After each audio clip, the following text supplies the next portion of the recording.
You don't know. And this one. Don't bother yourself. Yeah. Hey everybody, welcome back to my channel. It is Miss Savoy. Some people may pronounce it as Savoy. I grew up in Louisiana, so we pronounce it as Savoy. But anyway, if you could like this video for me, and if you could share it with anybody that you know that may be getting an eyebrow transplant or a hairline transplant or a hair transplant in the near future. I got both done. I got an eyebrow implant and a hairline implant April 29th of this year. So I am actually at 5 weeks and 5 days post-op. So as the title of the video says, I am going to tell you some things about the procedure that I wish I would have known prior to getting the procedure.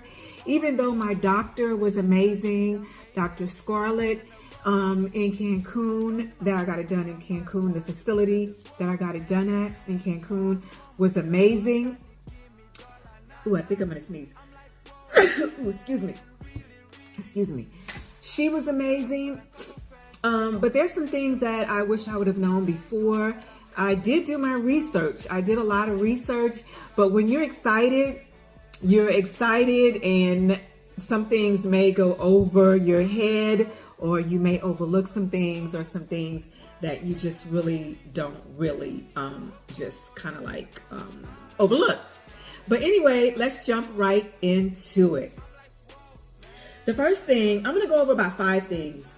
But basically, it's not going to be a long video. It's just going to be direct and to the point. 5 things that I wish I would have known prior to getting my implant surgery, and my eyebrow implant surgery, and my hairline. The first thing is the anesthesia. I got local anesthesia, and they did it with needles. So after they shaved the back of my head, it was about maybe 5 needles that they had to shoot in the back of my head, and that's how the anesthesia, of course, went into my head with the needles, and it was local anesthesia. Now, during the whole process, I didn't feel anything. I went through the process. I was numb from the anesthesia.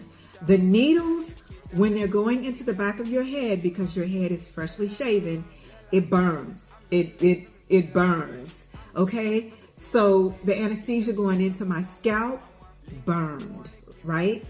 But it wasn't it didn't burn for a long time, maybe 20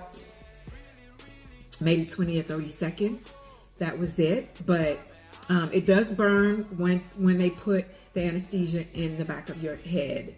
Okay. And then they had to put the anesthesia on my eyebrows as well. So my eyebrows had to be deadened, I guess that's the term, via local anesthesia. So they had to do my eyebrows too, and they had to take needles on both of my eyebrows to deaden that area also. So they had to do the back of my head and on my eyebrows. So they shoot up the anesthesia with your eyebrows also. Okay, so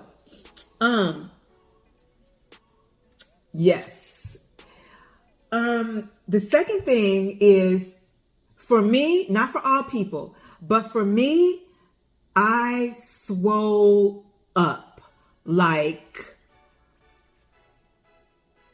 I swole up. My head was like a Miss Potato Head. It was like a basketball. I swole up. And some people don't swell up at all. I saw a video with a young lady, and it's not that many. And that's another thing.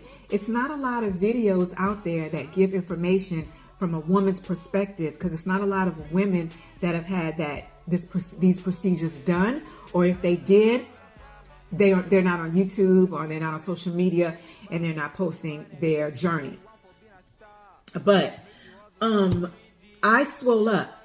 I got my procedure done April the 29th, which is a Tuesday. 2 days later, that Thursday, I was starting to see significant swelling. And I got my procedure done by Dr. Scarlet in Cancun. And I live in Texas.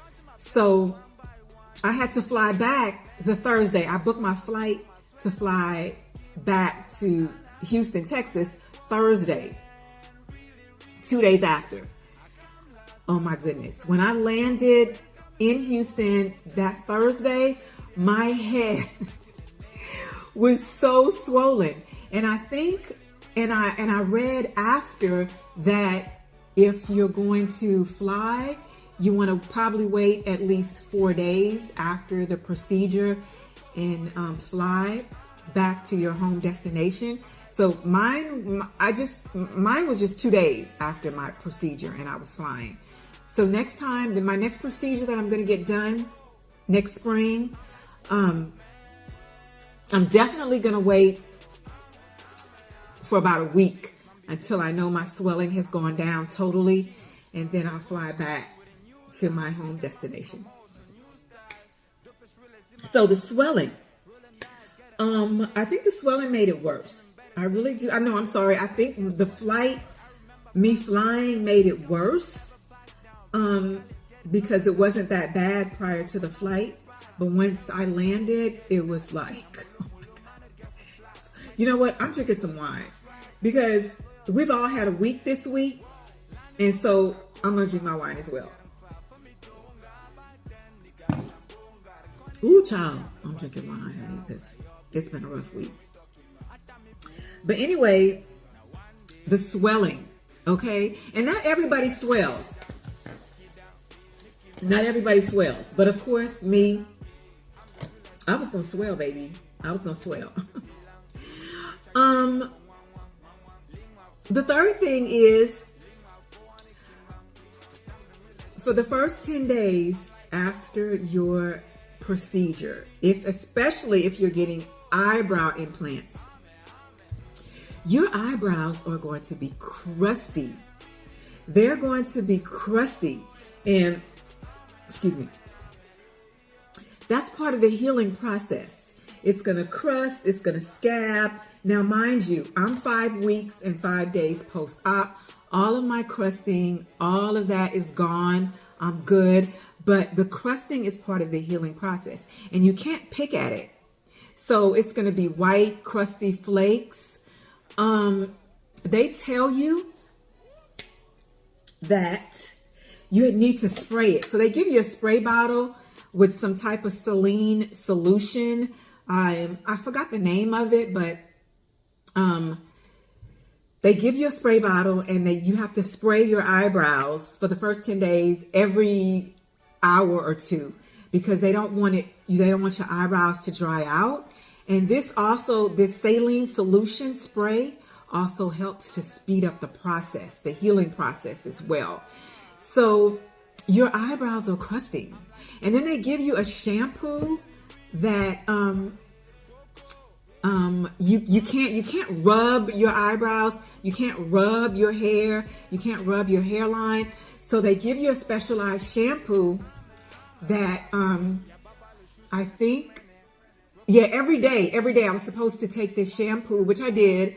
Take this shampoo and just run it over your eyebrows and just run it over your hairline or wherever you had your hair implant and just rinse it off and just rinse your eyebrows and your hairline because everything is flaking. Everything is going to be white, flaky, and that's just part of the healing process. It's normal. It's part of the healing process.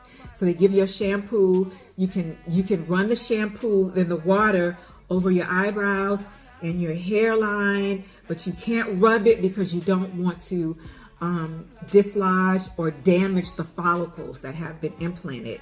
So you can't rub you can't, even if it's itching, because it will itch. You can't scratch, you can't rub, okay? You can't touch it at all for the first 10 days. So that, and you know what? It passes fast, actually. I'm just being a little bit melodramatic, I think, a little bit, but it passes fast. But if you work in the public, or if you work in the public eye and you're having crusty eyebrows, I mean, it's just one. It's just not a good look. It's just not a good look. I work from home. I have a flexible schedule. I'm able to take off. I'm able to not see the public because I work from home. And so I have video, of course, but that's nothing. But if you're in front of people, it could be kind of awkward if you have flaky eyebrows and crusty eyebrows and a crusty hairline and you're in front of people. So just keep that in mind. The first 10 days. So if you can take 2 weeks off, that would be feasible, because after the 10th day, most of it comes off, right? It'll start shedding. It'll just shed on its own. It'll come off. So, but the first 10 days, ooh, child, ooh, honey, it was just giving me the blues, okay? It was giving me the blues. The first 10 days, because I had an hairline implant, I could not sleep laying down, because if I would turn left or right, my hair, the follicles could rub against my pillow or the sheets. I could damage it. So once again, for the first 10 days, I had to sleep sitting up with my pillow. So I had to sleep the first 10 days in my bed, sitting up with my pillow, so I wouldn't turn left, I wouldn't turn right, and I wouldn't damage my hair follicles. So you will have to sleep your first 10 days if you're getting a hairline implant, or if you're getting a hair implant, you will have to sleep sitting up. Now, your eyebrows, I think maybe the first night you have to sleep sitting up, but I think after that you're good. I don't know, don't quote me on that. But I know for hair and hairline implant and for your hair, you have to sleep sitting up. Okay? I do want to say that it takes about 3 months. This is my last and final thing that I'm going to go over. My last thing. I did 5, basically. It takes about 3 months for the hair follicles to start to grow, the shaft to grow, right? It's not an instant eyebrow hair. You won't get it instantly, or your hairline instantly. It takes about 3 months for the hairs to start coming through. Well, you'll start to see hair maybe about the 2nd month, little hair, microscopic hair coming through, maybe about 2 months, but about the 3rd month is when you actually start to see the hair coming through. So I didn't know it was going to take that long.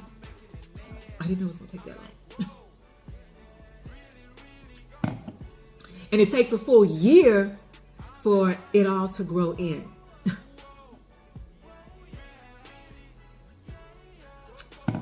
So it takes 12 months for everything to grow in totally.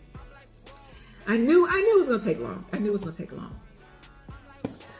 But I'm excited. I see I have some idea of what it's going to look like. And yes, I'm glad I got it done. Would I, and I'm going to post a picture here of how it looked before when they outlined everything. And yes, I would do it again. I'm excited. I can't wait for everything to come through, my hairline and my eyebrows. I will give you guys an updated video at the end of July. So I'm going to give another video update in July. And please, if you could, share this video. My doctor, Dr. Scarlet at the perfect hair transplant in Cancun was amazing. I'm going to drop her link in the description box. And I hope to see you guys on the next video.